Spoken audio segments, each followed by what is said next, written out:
Hello and welcome. If you're new here, my name is Tree Cat and this is Tree Cat Tarot.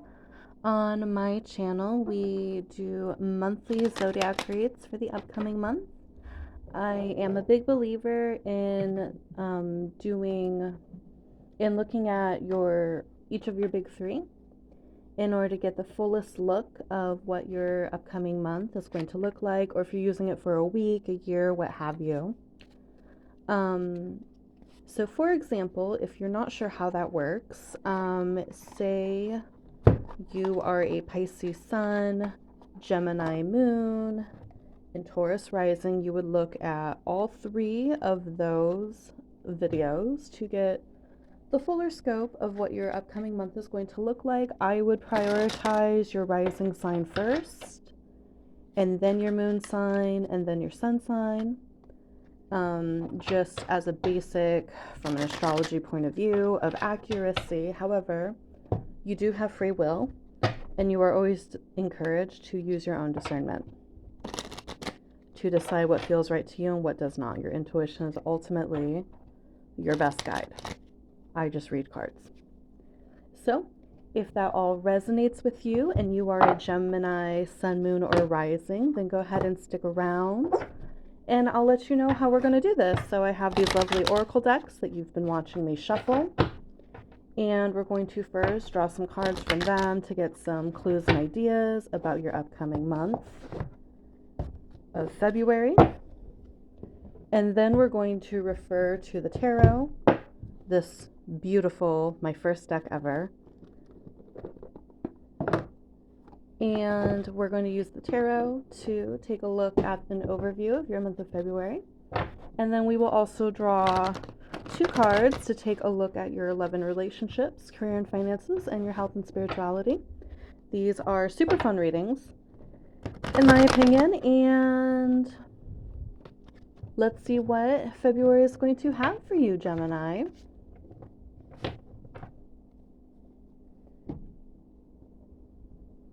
Okay, so starting off for you, we have the Gentleman, card number 28. It's not quite a reversal, so it's not the opposite with this particular deck. This deck, it's more of, is the energy flowing towards you or away from you? In this case, the energy is actually going to be flowing. It's not coming from you, it's coming from outside, basically. So there is a possibility of an outside masculine energy that is very significant at this time.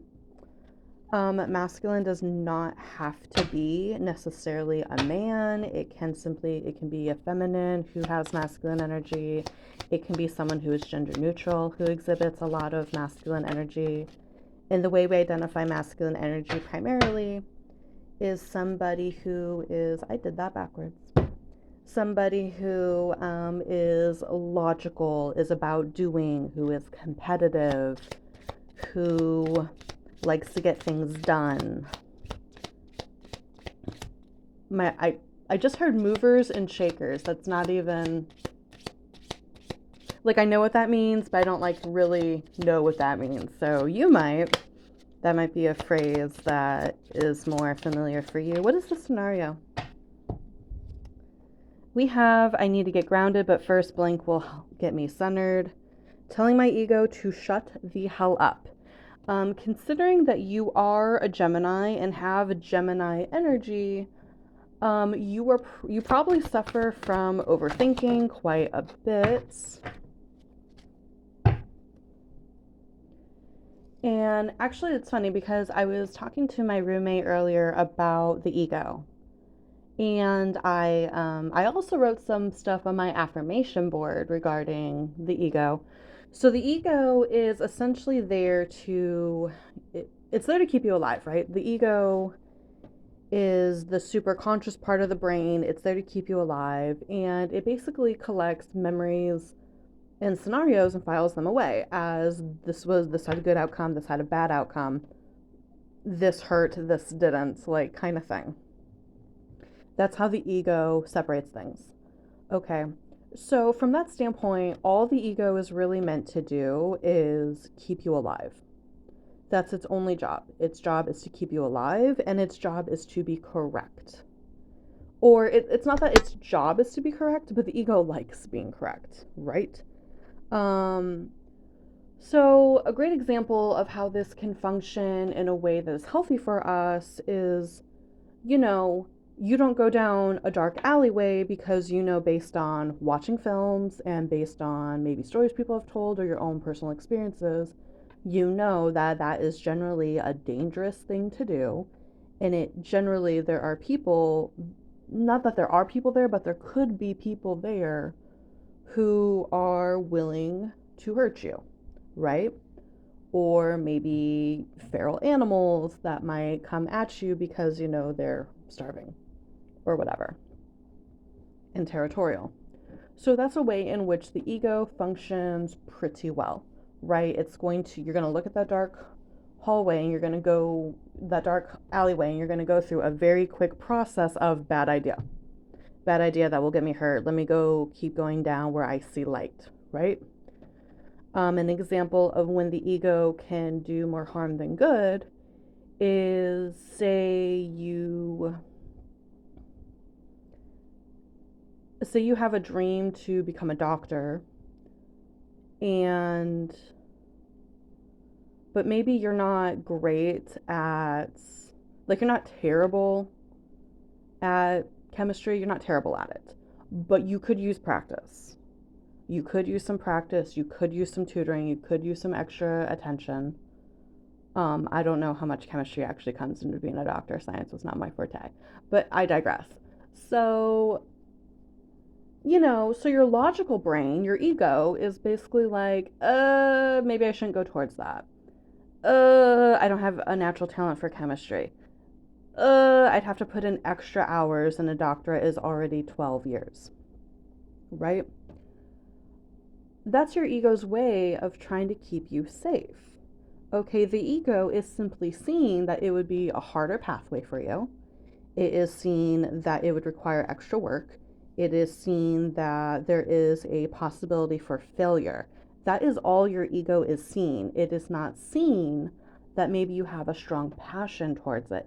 It is not seeing that maybe you're someone with a very high moral compass, which is very important if you're going to be a doctor. And a high moral compass, for example, is something that you can't be taught. It's something that you innately have, in addition to a passion for healing people. And maybe you do have, like, maybe you're not great with chemistry, but you have an overall natural curiosity when it comes to science anyway.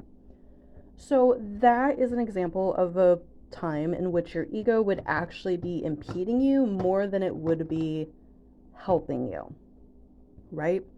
So I do see you needing to tell your ego to shut the hell up, um, in order to get grounded. What we're trying to get grounded about, we have yet to really see. So your goddess cards that you drew here, we have Strength, number 33. There's a little lion here.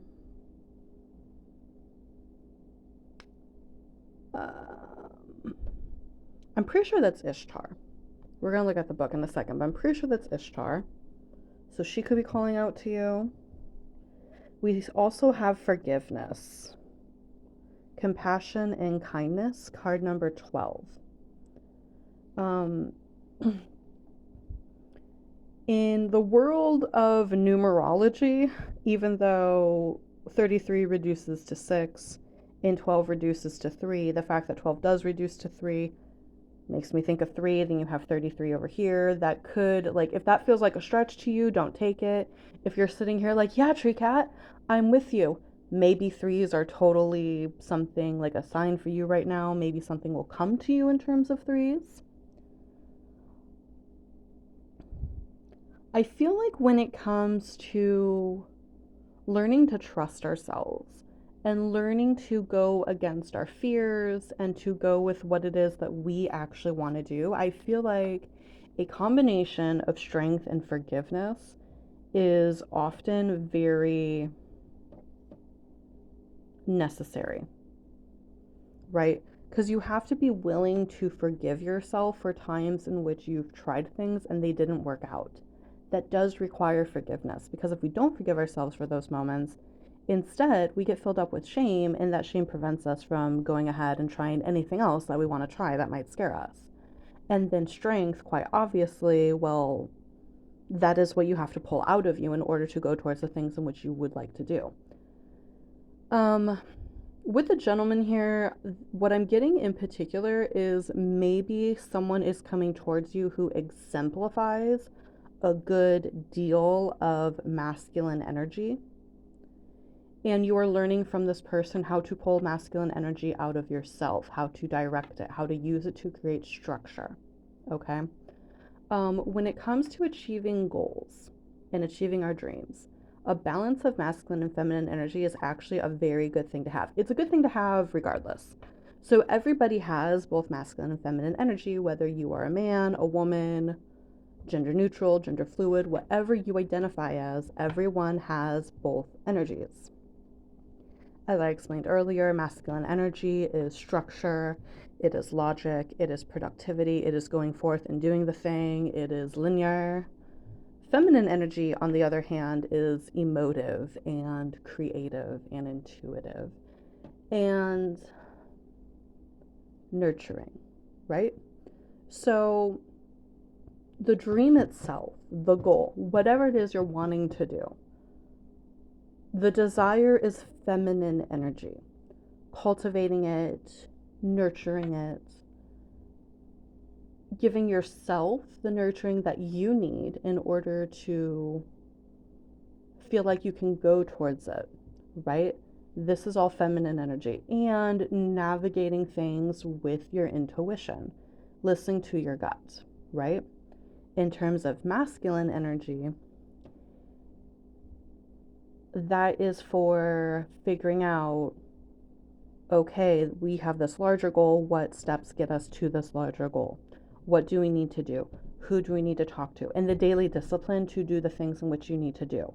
I feel like for this particular group today, there is a goal in February that you are going to be heading towards. I feel like it's something that you've had on your mind for quite some time. And you're finally getting to a place where you feel as though you can do it and you want to do it. You're just trying to figure out the how. You're just trying to figure out the structure of what achieving that goal looks like. So maybe, like, even if you are a masculine, but you don't identify strongly with those traits, someone who comes into your life who exemplifies, goal setting and achieving, they will be a very good example for you to figure out how to do this.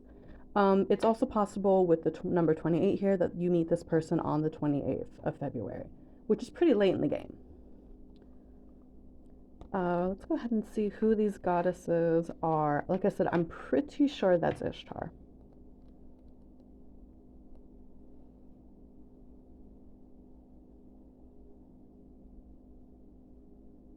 Okay, this right here is just the idea of goddess in general.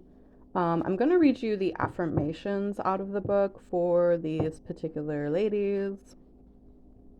You can also take a second if you want to screenshot what the book says. You can go ahead and take a second to do that. But we're going to read the affirmation. I forgive myself and those who have hurt me. I am gentle and compassionate with myself and others. You know what, too? That's on page 33. And this right here is card 33. I think threes or repeating threes are going to end up being very important for you.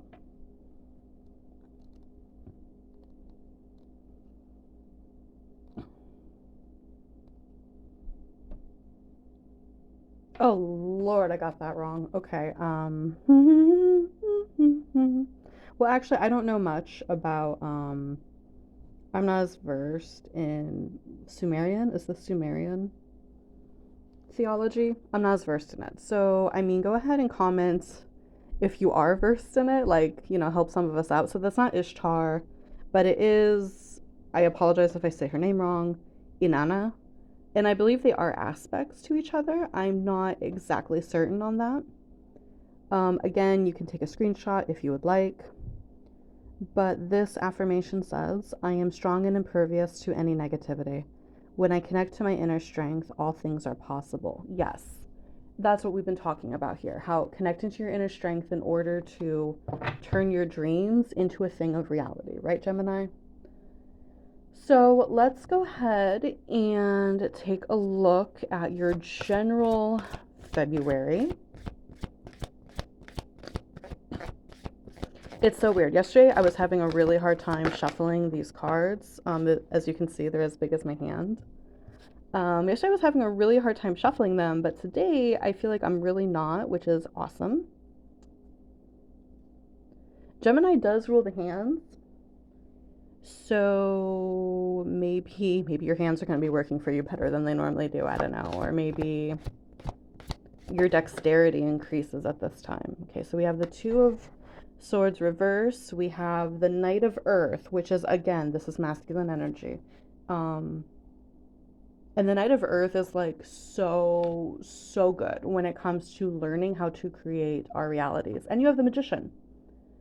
Okay, yeah, so you're definitely figuring out in the month of February how to take a goal of yours and turn it into a reality. The Magician is card number one. It's Aries energy. So it could be during the phase of the Aries moon. The Aries moon is really great. Excuse me. The Aries moon is really great actually for basically plotting a course and following it. Aries is a very independent energy. It is the child. And the thing about Aries being the child is that they, you know how, like a child doesn't have all this life experience to draw on to be afraid of anything. Aries is very similar, even as they get older and, they do learn things, they do have experiences, this and the other. They, it's not really enough to actually get them to back down from anything. They're still very brave. They're still very fearless. They go through life just kind of moment by moment. For them, life is as fast as one breath at a time, right? So maybe during an Aries moon, you'll be harnessing that energy. Astroseek.com is a really great website to see what sign the moon is in and what phase and all that. I love that site. It's so helpful. But let's also get into what else we have here. So with the Two of Swords in the reverse, that is indicating that you for some time had been incapable of making a decision about something. And like I said earlier, it does feel like you've been debating this for quite some time. With the Two of Swords now being in the reverse, you have come to a decision. With the Knight of Air here, that supports the idea that someone is coming in to help you learn how to harness your own masculine energy. Maybe it's not someone that you meet in the flesh. It could be someone on YouTube that you start following who's a great example of this. It could be someone on Instagram, someone on TikTok. I am getting that more than anything else. I don't think it's going to be a physical person. I think it's going to be someone that you don't know. They're just an influencer and they give you a lot of inspiration, or maybe someone whose books that you start reading. I just thought about the book Rich Dad, Poor Dad, which that's a great, I haven't read it myself, but I've heard lots of great reviews that it's very good for shifting your mindset in terms of someone who creates wealth versus someone who creates money that is just for living paycheck to paycheck, right? So learning how to be very consistent with your efforts, learning to be disciplined, learning that it's your everyday habits that get you where you want to go. Slow and steady wins the race, okay? And then with the Magician here, it's definitely the world is your oyster. It's taking your dreams and turning them into into reality, and the Magician has all the tools that he needs to do that. The only card here that could be even more powerful in terms of your ability to turn your goals into reality would be the Emperor, okay? I once heard someone say that the Magician is the metaphysical equivalent of the Emperor, and that cannot be more true, okay? The Emperor is rooted in understanding that the outside is simply a reflection of the inside. So what do? You at the same time that you are focusing on the little steps that you can take every day in order to get to your goals, in order to change your life, you also at the same time are focusing on changing your inner landscape, because you have to believe, fully believe you are deserving of the things that you want. You need to be fully believing that you are capable of achieving the things that you want, because we don't attract what we want necessarily. We attract what we are, and part of what we are is what we feel we deserve. Okay? So, tree cat pep talk over. Let's go ahead and move on to your love and relationships. I think your reading is going to be the shortest one thus far. Okay, we have the Five of Earth. That card didn't flip. That one did. Okay, so we have the Five of Earth coming out with the Sun in the reverse. So, the Sun in the reverse, that is card number 19. That is Leo energy. Let's move all this around a little bit. One of the things I heard when I saw the Sun in reverse is it feels like you're going to have to let go of certain connections in order to get to where you want to be. And that is a very common thing that often happens. You know, the person that we were is no longer sustainable. The person that we were cannot maintain the life that we actually want, right? So, and then the Five of Earth or the Five of Pentacles, that is loss, and it's loss in a very physical sense. Either you're going to suddenly find yourself not having time for the friends that you once had, or again, if you make certain lifestyle changes, you're going to lose certain friends. And obviously, with the Sun in reverse, you're not going to be very happy about that. That's painful. However, it's not uncommon knowledge that not everyone is meant to go with us. And I feel like you, Gemini, you are more okay or more equipped to deal with that than most other signs, because one of the things that you are known for is being the social butterfly, right? So you know that there are certain levels to where people interact with you in your life. You have people who are simply associates. You have people, and associates are, you'll say hi to them in public. You don't mind having a few words with them. Then you have like surface level friends. You'll talk about some things, you do enjoy their company and their vibe, but you don't necessarily you enjoy them, but you don't know whether or not you trust them, kind of thing.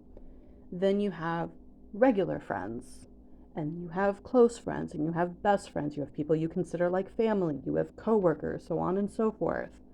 You know this. Most Gemini sun, moon, and risings are very good at constructing their life in such a way where they know that different people have places in their lives. Okay. So are you going to be upset about it? Of course. Are you equipped to deal with it? Absolutely.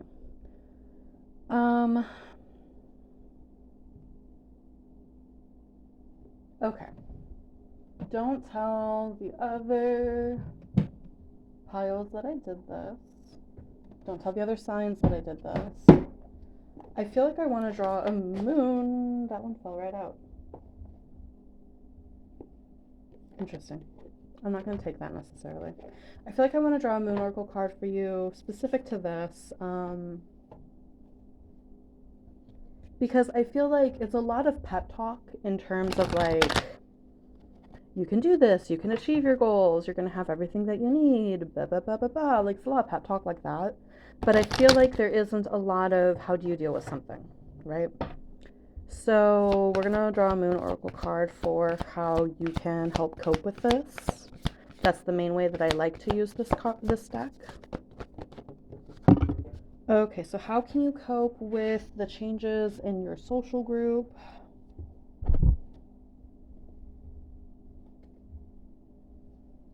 I focus on what is working. That is card number 14. I focus on what is working. So basically being good within yourself, knowing that, oh, that was something I was going to say earlier. So you're going to focus on knowing that you're getting to your goals. And unfortunately, these are little sacrifices that had to be made along the way.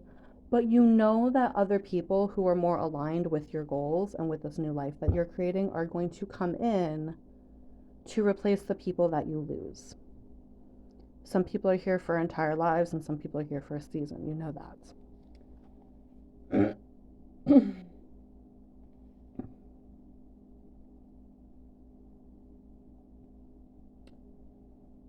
And with focus, they call the ritual mantra art, and it's because you would marker or paint the words "I focus on what is working" in the middle of a piece of construction paper, and you essentially create a vision board. Basically, that's what you would do. So, in creating a vision board, like honestly, I do that. I don't do it at the beginning of the year like everyone else does. I'm a little weird, and I do it like in October of the year so I can kind of meditate on it for the winter months. But yeah, like creating a vision board, getting really clear on what you want and what you want it to look like, that's a great way to focus on your goals. And it's something that you can kind of like just zone out staring at when you're not having a great time. The other thing with vision boards is like, I feel like with mine, I mean, obviously, I saw all the images very clearly when I created it, but it's not going to stick in your memory super great like every single day. And I feel like every single time that I look at it, something sticks out to me in particular. And I kind of take that as a little symbol of like what to expect today or what in particular to be looking at. Or some of the things on my vision board is like, it's just words, right? Like one thing in the corner of it says the world is going to know your name. Like sometimes the words stick out to me, what have you. So yeah, create a vision board and just let it help you stay focused, all right? Because even when people leave our lives ultimately have to continue on, no matter what way in which they leave our lives. So that is your love and relationships, Gemini. Let's go ahead and take a look at your career and finances. I'm going to take that one. We have the Ace of Swords in the reverse. Yeah, that makes sense. And I'll take that one too. Ooh, and we have the King of Swords. So the Ace of Swords in reverse, the thing in particular I think of whenever I see that card is moving in silence, okay? And then the King of Air, this is someone who is very diplomatic. They are very, they're mentally structured. They're very organized. They have a plan. And they're very good at executing said plan. They're also very good at being persuasive and charismatic and getting other people to help them. One of the things it does say on the Five of Earth card, if I remember correctly, is the wisdom to accept help from others. So maybe certain people are leaving your life, but other people are definitely coming in. And I think what they're going to have for you more than anything else is wisdom. Um, what else was I thinking? Or what else is sticking out to me? Yeah, moving in silence. I see you moving in silence. It's giving career change. It's giving career change or like someone who has a side hustle while they have a 9 to 5 and basically not telling corporate that you plan on eventually leaving that job to make your 9 to 5 your main thing, right? I mean, to make your hustle your main thing. That's what it's giving. With the King of Air, too, the King of Air does make me think of someone who is in a place of authority, who is very charismatic and good with their words. So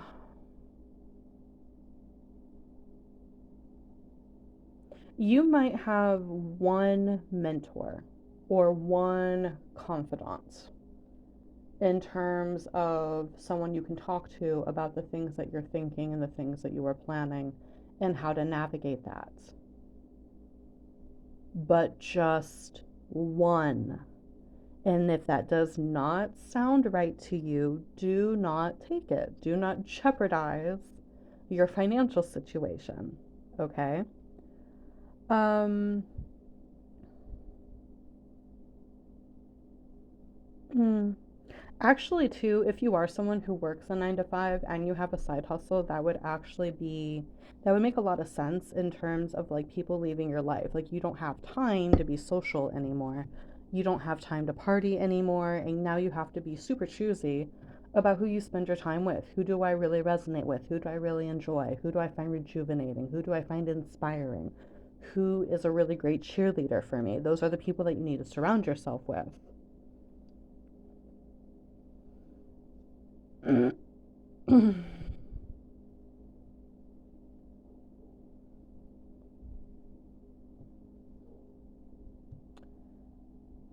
Okay, let's go ahead and take a look at your health and spirituality because I feel like we haven't really touched on that too much. We have a little in terms of like fixing your mindset. Okay. We have the 6 of Air in the up hand.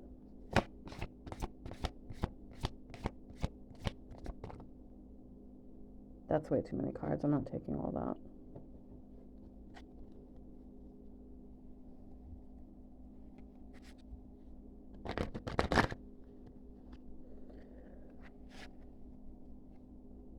that. So the 6 of Air or the 6 of Swords, that is moving on. That's going in a new direction with the 9 of Cups here. Yeah, 9 of Cups is emotional fulfillment. So it's giving that the more you move towards this goal, the better your mindset becomes, the more you believe in it. You are going to automatically fill your own cup when it terms. In terms of being able to keep your motivation going, keep believing in yourself, knowing that you're going to get what you want. This is a great sign that whatever you're aiming towards, it's an alignment. Okay, it's an alignment with your highest self, it's an alignment with your highest timeline.